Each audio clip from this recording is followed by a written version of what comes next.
Jadi makanya kalau ditanya, bagaimana dengan Ibu Inggris? Jawabannya sederhana buat Ibu Inggris. Coach, mereka nggak mau prospek, coach. Ya, kan gitu kan? Ibu udah punya value-nya. Langsung Ibu bikin dalam bentuk tabel Excel kalau perlu, Bu. Bikin form kotak-kotak. Cari dulu value-nya apa, urutkan. Habis itu Ibu bilang,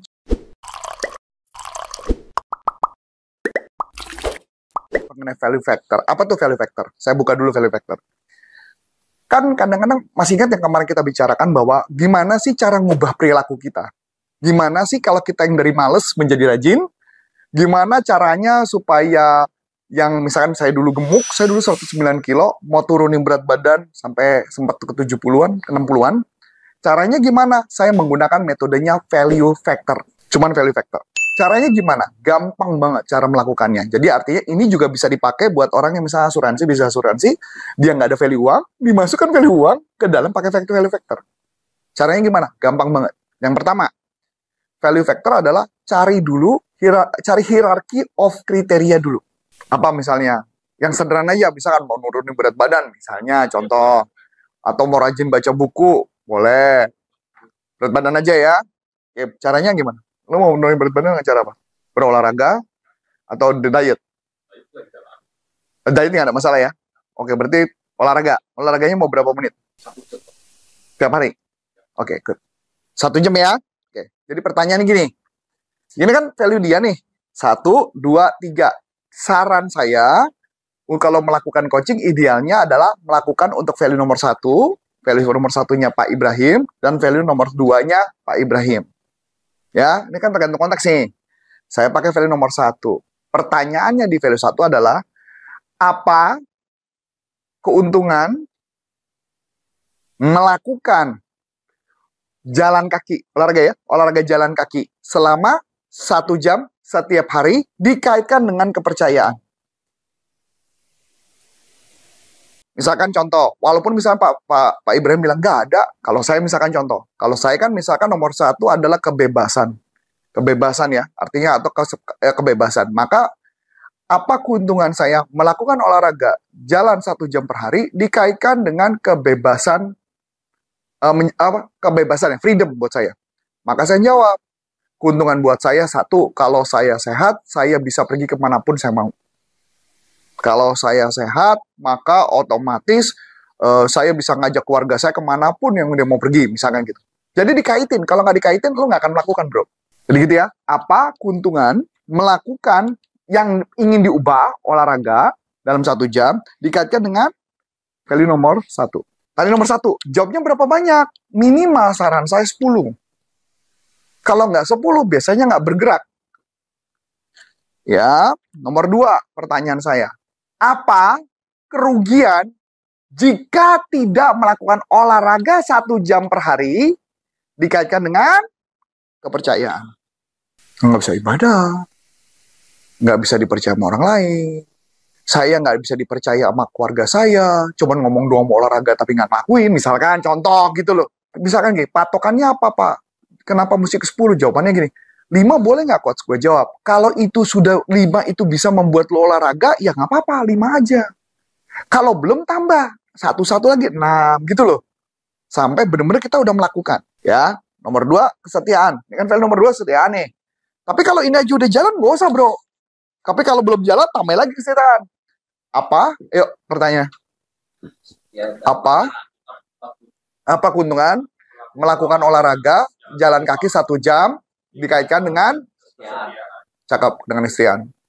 Yang kedua, apa kerugian? Tidak. Ya, kalau tidak melakukan jalan kaki selama 1 jam per hari dikaitkan dengan istrian.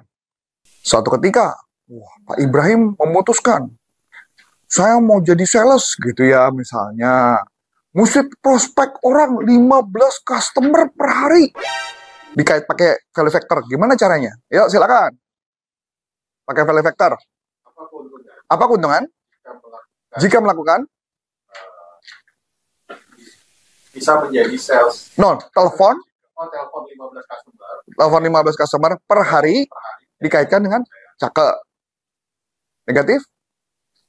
Apa kerugian kalau tidak telepon Customer 15 orang per hari dikaitkan dengan kepercayaan.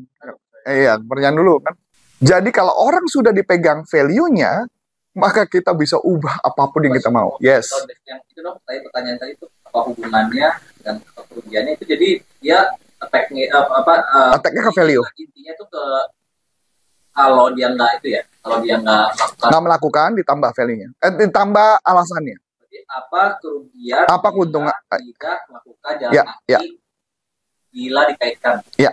Jadi makanya kalau ditanya bagaimana dengan ibu Inggris, jawabannya sederhana buat ibu Inggris. Coach, mereka nggak mau prospek, coach. Ya, kan gitu kan? Ibu udah punya value-nya. Langsung ibu bikin dalam bentuk tabel Excel kalau perlu, Bu. Bikin form kotak-kotak. Cari dulu value-nya apa, urutkan. Habis itu ibu bilang, prospeknya mesti detail, Bu. Maka kenapa saya bilang nggak boleh kalimatnya adalah dia menjadi, Pak Ibrahim menjadi salesman. Nggak bisa. Tapi harus kalimatnya adalah, bagaimana cara, bukan bagaimana cara, apa keuntungan jika melakukan langsung aktivitasnya. Jangan bilang prospek aja, Bu. Melakukan kontak, telepon kepada, atau datang ke rumah sebanyak gitu loh. Jadi langsung to the point. Ke perilaku aja, Bu. Terus yang pertama, kali kan kerugian. Kalau yang hubungan tuh, apa hubungannya jalan kaki dengan... Nggak ada, saya nggak ada ngomong itu. Nggak ada hubungan, nggak ada. Keuntungan. Ya, keuntungan. Bukan keuntungan. Ngomong-ngomong kalau gitu, jualan umroh haji bisa dong? Bisa, pas pakai teknik ini, sama. Bu, ngomong-ngomong sih Bu ya, pengen tahu aja nih aku. Apa sih yang paling penting buat ibu dalam hidup? Oh, paling penting mah adalah keluarga. Keluarga ini siapa? Ya anak-anak lah, siapa lagi anak-anak? Oh, anak-anak. Apa? Bu, iseng aja nanya nih, apa keuntungan melakukan ibadah umroh dikaitkan dengan anak-anak? Berangkat, Bu, mau kalau nggak berangkat? Ya sama, modalnya sama konsepnya. Sama, apa keuntungannya melakukan umroh haji dikaitkan dengan spiritual? Oh, berangkat umroh? Ya karena dia nggak punya alasannya, Bu. Makanya saya tanya, ngomong-ngomong apa keuntungannya?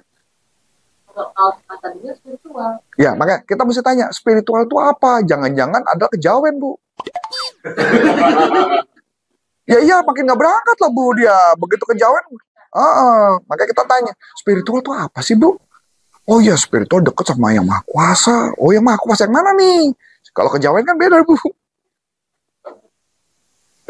Iya. Siapa tahu dia spiritualnya Harry Potter, kan kita nggak tahu. Melakukan udah umroh dikaitkan dengan spiritual. Ya, cakep. Wih, gila. Kalau soal duit cepet lah ibu lah. Keren. Cakep. Jadi sekarang merubah orang udah bisa dong. Merubah perilaku kita bisa dong. Mau buat kita dari malas jadi rajin bisa dong. Ya udah selesai. Inilah hidup yang sesungguhnya. Value factor.